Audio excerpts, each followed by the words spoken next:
آج کے اس پارے میں ہم نے سورہ کہف کی بھی تلاوت کی. سورہ کہف کی فضیلت میں حدیث پاک میں آتا ہے جس نے جمعہ کے دن سورہ کہف کی تلاوت کی اس کے لیے ایک نور پیدا کیا جائے گا, اس کے گھر سے مکہ مکرمہ تک کا پورا روشن ہی روشن ہوگا. اور فرمایا کہ اس جمعہ سے لے کر اگلے جمعہ تک کے لیے اس کو تمام چیزیں معاف کر دی جائیں گی, نور نور ہی دیا جائے گا. سورہ کہف کو سورہ یعنی نورانی سورہ بھی کہیں, اس کی فضیلت آئی ہے, لہذا جمعہ کے دن سورہ کہف کی تلاوت کرنے کی عادت ڈالیں. سورہ کہف میں کیا ہے؟ کہف کہتے ہیں غار کو, جو پہاڑوں میں غار ہوتے ہیں. یہ حضرت عیسیٰ علیہ الصلوۃ والتسلیم کے وفات, یہ اٹھائے جانے کے بعد چند سالوں کے بعد لوگوں میں بہت ساری خرابیاں آئیں, اس طور پر کہ ایک دقیانوس نام کا بادشاہ, ظالم بادشاہ, وہ کافر, اس نے دین عیسائیت جو ایمان کا دین تھا, ایمان والے تھے, ان کو سب مارنا شروع کیا. اور اس کا یعنی ایک تبلیغی مشن یہ تھا کہ آخرت کوئی چیز نہیں ہے, مرنے کے بعد دوبارہ زندہ ہونے کا کوئی تصور نہیں ہے.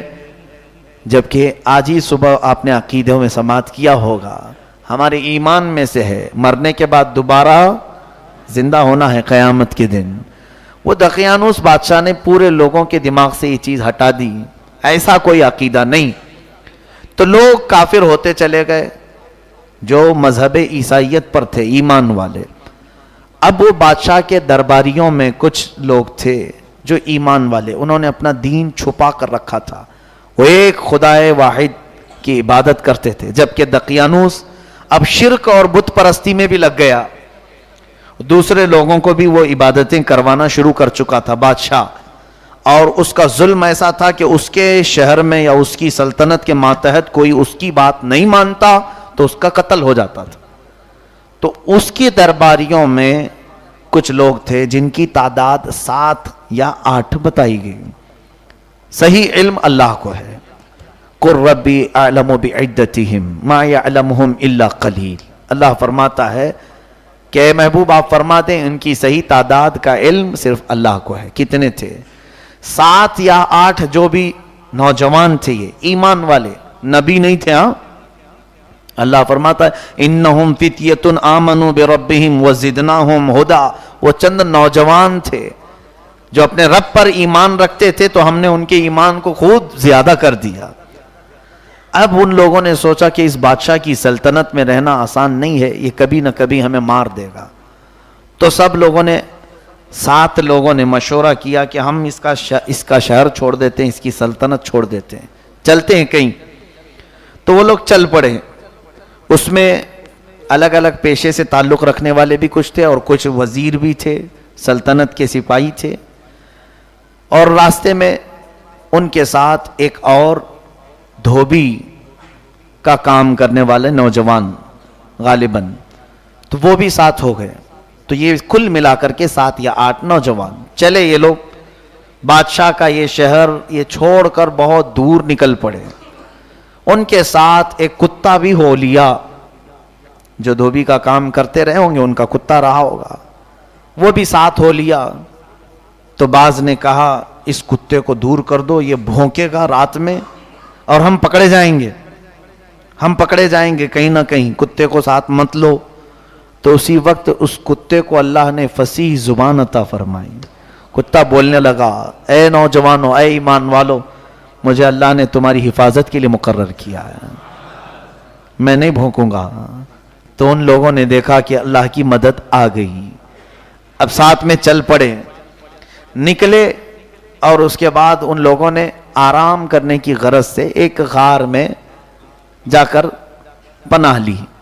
وہ پہاڑوں کے بیچ میں ایک غار, اور وہاں پر جب یہ لوگ اندر گئے تو ادھر خبر مشہور ہو گئی, بادشاہ تک شکایت پہنچائی گئی. جاسوسوں نے خبر دی کہ یہ جو 7-8 لوگ تمہاری سلطنت کے اندر میں تھے وہ ایمان رکھتے تھے, ایک خدا کو مانتے ہیں, اور تمہاری یہ تمام تبلیغ کو انہوں نے انکار کیا اور تمہاری سلطنت سے باہر گئے. بادشاہ نے فوجیوں کو بھیجا کہ ڈھونڈو ان کو کہاں ہیں, پکڑو. تو سب جگہ فوجی پھیل گئے ان کو تلاش کرنے کے لیے. اب یہ جو نوجوان غار میں داخل ہوئے تو داخل ہونے کے بعد وہ آرام کر رہے تھے تو بادشاہ کی فوج ڈھونڈتے ڈھونڈتے اس غار تک پہنچی گئی جبکہ یہ اندر سو رہے تھے, آرام کر رہے تھے. اب بادشاہ کو خبر دی گئی کہ مل گئے ہیں, ایک غار میں ہیں. تو بادشاہ آیا اور کہا ان کی سزا یہ ہے کہ اس غار کو ایسا بند کر دو کہ یہ نہ باہر آ سکے نہ باہر سے کوئی اندر جا سکے, دیوار اٹھا دو, یہی ان کی قبر بن جائے. بادشاہ کے حکم پر دیوار اٹھا دی گئی غار کے منہ پر, یعنی اندر کے اندر ہی وہ لوگ رہ جائیں. غار کو اس نے بند کروا دیا, کہا کہ ان کی سزا یہی ہے. اللہ تعالیٰ فرماتا ہے فَضَرَبْنَا عَلَىٰ آذَانِهِمْ فِي الْكَهْفِ سِنِينَ عَدَدًا, ہم نے ان کے اوپر ایسی نیند طاری کر دی کہ کئی سال وہ سوتے رہے, موت نہیں آئی. اللہ جسے رکھے اسے کون چکھے. اللہ تبارک و تعالیٰ جب اپنی حفاظت میں رکھے تو نیند ایسی طاری ہو گئی. اللہ فرماتا ہے کہ کئی سال وہ سوتے رہ گئے. اب ادھر بادشاہ اور ادھر درباریوں میں یہ لگا کہ ان کو تو غار کا منہ بند کر کے وہیں قبر بنا دی گئی. وہاں ایک چرواہا جو چرانے کے لیے اپنی بکریاں وغیرہ جایا کرتا تھا, اس نے ان کا واقعہ دیوار پر لکھ دیا, یہ کون لوگ تھے, ان کے نام کیا تھے اور کیا ان کے ساتھ ہوا. ایک تاریخ اس نے وہاں دیوار پر لکھ دی کہ یہاں پر کچھ لوگ اندر دفن ہو گئے. اب زمانے گزرتے گئے گزرتے گئے گزرتے گئے, کتنے 300 سال گزر گئے. 300 سال. اللہ فرماتا ہے 300 سال کے بعد ثم بعثناہم وکذالک بعثناہم, اور پھر ہم نے ان کو دوبارہ اٹھایا. بیدار ہوئے ہو 300 سال کے بعد. اور قرآن میں ہے 309 سال. وَلَبِثُوا فِي كَهْفِهِمْ 300 سِنِينَ وَازْدَادُوا 9. 309 سال اس لیے کہ انگریزی یہ شمسی مہینہ جو ہوتا ہے جنوری فیبروری, اس اعتبار سے دن اسلامی مہینوں میں چاند کے جو ہے فرق ہوتا ہے. ہر 100 سال پر 3 سال کا فرق آ جاتا ہے. یعنی چاند کے سال 103 ہوں گے تو سورج والے یہ جو جنوری فیبروری والے سال ہیں وہ 100 ہوں گے. ہر 100 سال پر 3 سال کا فرق آتا ہے. تو 300 سال وہ سوئے تھے انگریزی مہینے کے اعتبار سے, لیکن قرآن کہتا ہے 309 سال سوئے رہے وہ چاند کے مہینوں کے اعتبار سے. بہرحال اٹھتے ہیں اور آپس میں آپ دیکھتے ہیں سب پورے اٹھے, جو 7-8 جو بھی نوجوان تھے, اور آپس میں پوچھنے لگے لِيَتَسَاءَلُوا بَيْنَهُمْ قَالَ قَائِلٌ مِّنْهُمْ كَمْ لَبِثْتُمْ. ایک نے پوچھا کتنی دیر سے سو رہے ہم, کب سے سوئے ہم. قَالُوا لَبِثْنَا يَوْمًا أَوْ بَعْضَ يَوْمٍ. تو ان میں سے سبوں نے کہا تھوڑی صبح آئے تھے, دوپہر ہو رہی ہے, تھوڑا زیادہ سو گئے ہوں گے, یعنی آدھے دن سے تھوڑا زیادہ سو گئے. ان لوگوں کو 300 سال سونے کے بعد بھی احساس نہیں ہوا. یہی اللہ والوں کے ساتھ ہوتا ہے. جب قبر میں ہم جاتے ہیں تو کچھ تو ایسے ہیں کہ جن کے بارے میں فرمایا گیا قبر کا 1 منٹ 1 سال کے برابر ہوتا ہے. 1 منٹ وہ انتظار اتنا کرتا ہے مردہ جس کے گناہ بھاری ہیں. اور جو اہل اللہ ہیں, پرہیزگار ہیں, وہ سوئے ہیں, سور پھونکنے کی آواز آئے گی اسرافیل علیہ السلام کی, وہ جلدی سے اپنی قبر سے اٹھیں گے اور کہیں گے آج ہی تو ہمارے گھر والوں نے دفن کیا تھا اور آج ہی قیامت شروع ہو گئی. اتنا شاٹ ان کو قبر کا وہ لگے, کیونکہ اللہ جسے چاہے زمانے کو گھیر دے. اب یہ اٹھ کر کے آپس میں کہتے ہیں لبثنا یومن او بعض یوم, تھوڑی دیر ہم لوگ سوئے ہوں گے. قال بل لبثتم قالوا لبثنا یومن او بعض یوم قال ربکم اعلم بما لبثتم. پھر کسی ایک نے کہا نہیں, کچھ تو الگ لگ رہا ہے, ہم کو نہیں معلوم ہے ہم کتنی دیر سوئے, ہمارا رب بہتر جانتا ہے کہ ہم کتنی دیر یہاں سوئے ہیں. کیوں؟ اس لیے کہ ان کے ناخن بہت بڑے ہو گئے تھے, بال بہت بڑے ہو گئے تھے, تو انہوں نے شکلیں دیکھی کہ ہم جب سوئے تھے تو ایسے نہیں تھے, اب اٹھے ہیں تو بہت چینجنگ آئی ہے.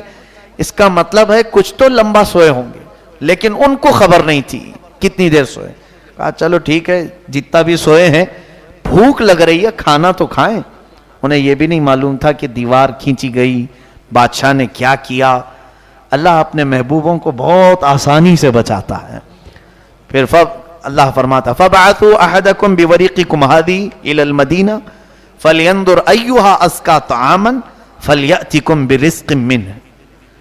ایک نے, سبوں نے کہا کسی کو بھیجو پیسے دے کر کے.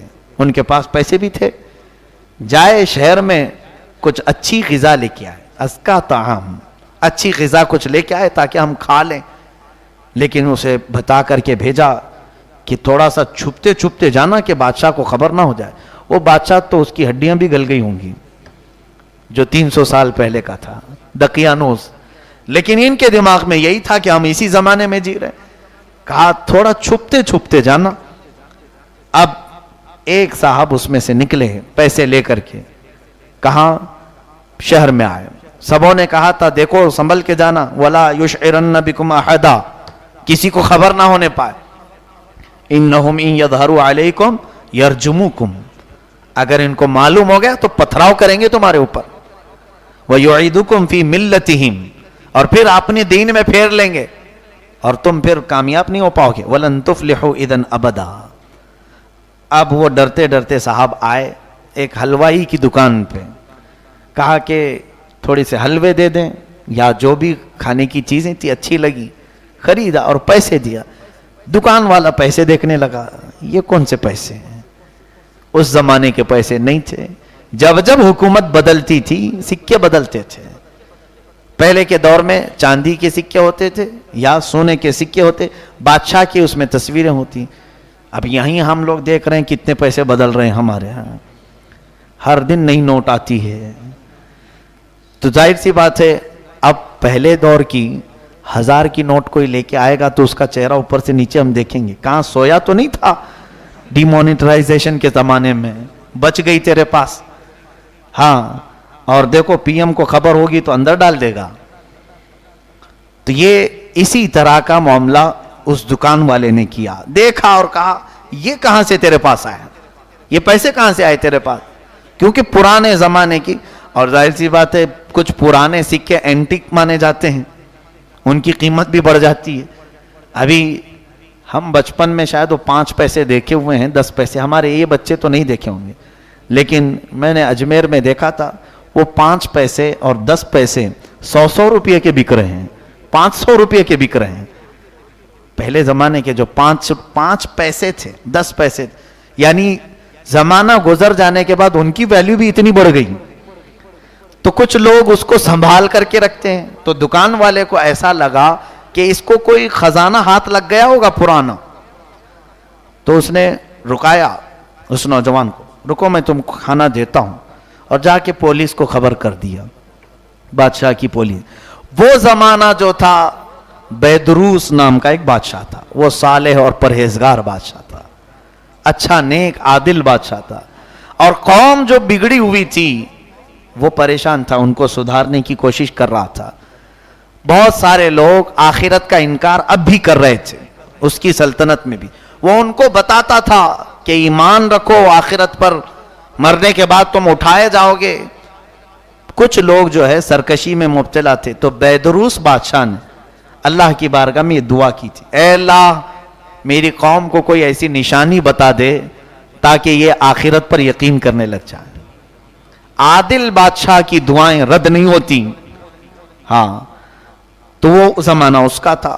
جا کر کے فوجیوں کو خبر دیا اس دکان والے نے کہ میرے پاس ایک عجیب و غریب آدمی آیا ہے, اس کے پاس بہت پرانا سکہ ہے اور وہ کچھ خریدنے کے لیے آیا. اس سے میں پوچھ رہا ہوں تو کہہ رہا ہے نہیں ہے میرے پیسے ہیں. تو اس کو آ کر پولیس پکڑ لی, ان صاحب کو کہا یہ کہاں سے آئے تیرے پاس پیسے. پھر انہوں نے سب بتا دیا, ایسا ایسا. دیکھو حقیقت بات یہ ہے کہ ہم 6-7 لوگ ہیں, 7-8 لوگ ہیں, اور ہم بادشاہ کے ڈر سے وہاں نکلے تھے, یہ ہمارے اپنے پیسے, ہم نے چوری نہیں کی. بادشاہ تک خبر دی گئی ایسا ایسا یہاں کچھ معاملہ ہے. تو بادشاہ کو یہ علم تھا کہ ایک زمانے میں کچھ نوجوانوں کو ایسے غار کے اندر بند کر کے ایک دقیانوس نے مار دیا تھا. تو بیدروس کو جیسی خبر ہوئی وہ فوراً مستعدی کے ساتھ نکل آیا, کہا چلو کہاں ہے دکھاؤ. تو تو اس نوجوان کے پیچھے پیچھے لوگ پورے آنے لگے، بادشاہ، فوج، پولیس۔ تو اب ادھر غار میں ان لوگوں نے حرکتیں محسوس کی، تب کہ پکڑا گیا ہوگا ہمارا ساتھی، پکڑا گیا ہوگا، ہم نے اس سے کہا تھا چھپ کر کے جاؤ، اب ان لوگوں نے دیکھ لیا، اب ہمارے ساتھ کیا کریں گے پتہ نہیں۔ لیکن انہوں نے دعا کرنی شروع کی، ربنا آتینا من لدنک رحمہ وہیئ لنا من امرنا رشدا، اے اللہ تو اپنی طرف سے ہمیں رحمت نازل کر اور کوئی نہ کوئی بھلائی کا راستہ تو پیدا کر دے۔ لیکن ان لوگوں کو اللہ تعالیٰ نے ایسا محفوظ رکھا کہ وہ بادشاہ آیا، ان نوجوانوں کو دیکھا اور اس کے بعد ان کی شکلیں دیکھی، پھر دیوار پر لکھی ہوئی چیزیں دیکھی، تو اپنی قوم کو بتایا کہ یہ وہ لوگ ہیں جو دقیانوس کے زمانے میں اپنے سلطنت سے نکلے تھے، 300 سال یہ لوگ سوتے رہے اور رب نے انہیں دوبارہ اٹھایا۔ اے لوگوں شکر بجا لاؤ اپنے رب کی کہ اس نے نشانی بتا دیا۔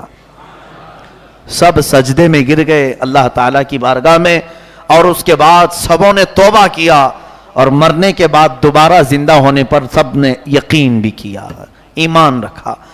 اب اس کے بعد وہ سب اندر گئے، کھانا تو آیا نہیں، اندر جا کر کے بیٹھے تو اللہ تعالیٰ فرماتا پھر سے ہم نے انہیں سلا دیا، پھر وہ سو گئے۔ اندر جو 7-8 نوجوان تھے وہ پھر سے سو گئے، ان کا جو کتا تھا وہ بھی 300 سال کے بعد بیدار ہوا تھا، قرآن میں اس کا بھی ذکر آیا، قطمیر، تحسبهم ایقاظا وهم رقود، تم یہ گمان کرو گے کہ وہ جاگ رہے ہیں جبکہ وہ سو رہے ہیں۔ اب ان کی کیفیت کیا ہے؟ اس کے بعد وہ سو گئے تو آج تک سو رہے ہیں، اب بھی ہیں اصحاب کہف، اب بھی حدیث پاک میں ان کے متعلق آیا بھی ہے، قرآن میں ہے۔ اب 15ویں پارے کی آیت میں تلاوت کر رہا ہوں، اللہ فرماتا ہے وَنُقَلِّبُهُمْ ذَاتَ الْيَمِينِ وَذَاتَ الشِّمَالِ، اور وہ کروٹ بھی لیتے ہیں، کبھی دائیں کبھی بائیں۔ وَكَلْبُهُمْ بَاسِطٌ ذِرَاعَيْهِ بِالْوَصِيدِ، اور ان کا کتا پالتی مار کر بیٹھا ہوا ہے ان کے پاس۔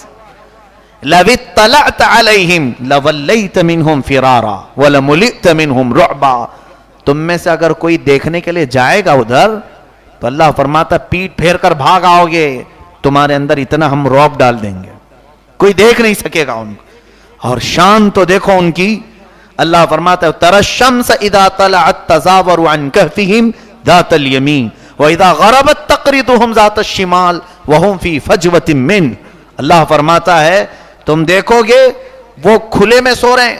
وہ غار کیسا ہے جانتے ہیں آپ؟ ایسے داخل ہونے کے بعد چھت نہیں ہے غار کی، کچھ تو پتھروں سے ڈھکی ہوئے غار ہوتے ہیں، یہ غار ویسا نہیں، یہ اندر جانے کے بعد چاروں طرف سے تو پتھر ہے، بیچ کا اوپر کا کھلا ہے، چھت ہے، اور اس کے بعد یہاں پر بند ہے، اور وہ بیچ میں سو رہے ہیں۔ رب فرماتا ہے تم سورج کو دیکھو گے جب مشرق سے نکل کر کے جائے گا تو ان کے اوپر سے نہیں جائے گا، تھوڑا سا کراس ہو کے جائے گا۔ ہاں اللہ فرماتا ہے تقریضہم ذات الشمال، اور جب وَإِذَا غَرَبَتْ، جب ڈوبنے لگے گا تب پھر تھوڑا سا بائیں کی طرف جو ہے مڑ جائے گا۔ وَهُمْ فِي فَجْوَةٍ مِّنْ، اور وہ نہایت آرام سے سوئے ہوئے، نہ انہیں کبھی سورج کی دھوپ پڑتی ہے، نہ ٹھنڈیوں کا احساس ہوتا ہے، اور نہ ان کو بارش بھگاتی ہے۔ اللہ تعالیٰ ایسی حفاظت فرما رہا ہے، اور پھر ان کے قریب کوئی جا نہیں سکتا۔ وہ دیوار تو کھینچ دی گئی، یعنی پھر سے دیوار بنا دیا بادشاہ نے کہ اللہ کا شاید یہی حکم ہے، بیدروس نے پھر پوری ان کی تاریخ لکھوا دی کہ ان لوگوں کو ہم نے 300 سال بعد اٹھتے ہوئے دیکھا، اور ان کی تاریخ پوری لکھوا کر اللہ تعالیٰ فرماتا ہے پھر ان لوگوں نے کیا کیا؟ کہتے ہیں ربهم اعلم بهم قال الذين غلبوا على امرهم لنتخذن عليهم مسجدا، پھر جن لوگوں کو اللہ تعالیٰ نے وہاں سلطنت عطا کی تھی، جو اہل محبت تھے، ان لوگوں نے اس غار کے قریب ایک مسجد بنائی، اور پھر ہر سال وہاں پر جمع ہوتے تھے۔ ہر سال جس دن وہ اٹھے تھے اصحاب کہف، اس دن پوری قوم وہاں جمع ہوتی تھی، اور ان کی شان میں قصیدے پڑھتے یا عبادتیں کرتے تھے۔ اسی کو تو ہم اولیاء کا عرس کہتے ہیں، یہ قرآن سے ثابت ہے۔ اصحاب کہف کے ان غار کے قریب، اس غار کے قریب مسجد بنائی گئی، اور تفسیر میں سال میں ایک بار سارے وہاں پر جمع ہوتے اہل ایمان۔ اب مجھے اس سے اس واقعے سے یہ عرض کرنا ہے کہ پہلی بات تو یہ ہے کہ حضرت امیر معاویہ رضی اللہ تعالیٰ عنہ کے دور میں ایک فوج اس طرف کو گئی تھی. یہ اس زمانے کے جارڈن میں بتایا جاتا ہے, جارڈن جس کو اردن کہا جاتا ہے, جہاں یہ غار ہے. تو ایک فوج اس طرف گئی تھی مسلمانوں کی, جس میں صحابہ بھی تھے. تو اصحاب کہف کا غار جو ہے وہ نظر آیا. تو بعض صحابہ نے کہا چلو چل کے دیکھتے ہیں. تو بعض صحابہ نے کہا نہیں, حضور نے منع فرمایا کہ کوئی جا نہیں سکے گا وہاں پر, قرآن بھی کہتا ہے. پھر بھی کچھ صحابہ قریب گئے. حضرت عبداللہ ابن عباس رضی اللہ تعالیٰ عنہ بھی ان صحابہ میں ہیں جنہوں نے منع کیا تھا قرآن کی آیت پڑھ کر. کچھ تابعین اور یا صحابہ قریب گئے تھے کہ اس غار سے ایک بہت بڑی آگ نکلی. تو یہ پیٹ پھیر کر کے واپس بھاگ آئے. کوئی بھی غار پر مطلع نہیں ہو سکا, دیکھ نہیں سکا کہ کیا ہے. صحابہ کی بات کر رہا ہوں. ابھی کچھ لوگ ویڈیو کرتے ہوئے وہاں پہ پہنچے ہوئے ہیں, سننے میں آتا ہے نقلی غار ہوگا, اصلی تو نہیں ہوگا. کچھ لوگ ویڈیو وغیرہ بنا کر کے سی ڈی بنا کر بھیجتے ہیں اور کہتے ہیں کہ یہ بھی اصحاب کہف کا غار ہے, جبکہ قرآن کہتا ہے لَوِ اطَّلَعْتَ عَلَيْهِمْ لَوَلَّيْتَ مِنْهُمْ فِرَارًا, اگر تم وہاں دیکھنے بھی جاؤ گے تو پیٹ پھیر کر بھاگ آؤ گے. تو یہ جس غار کو ویڈیوگرافی کر کے پیش کیا جاتا ہے وہ اصحاب کہف کا نہیں ہو سکتا, اصحاب کہف کا نہیں. وہاں تو کوئی جا نہیں سکتا, قرآن کہتا ہے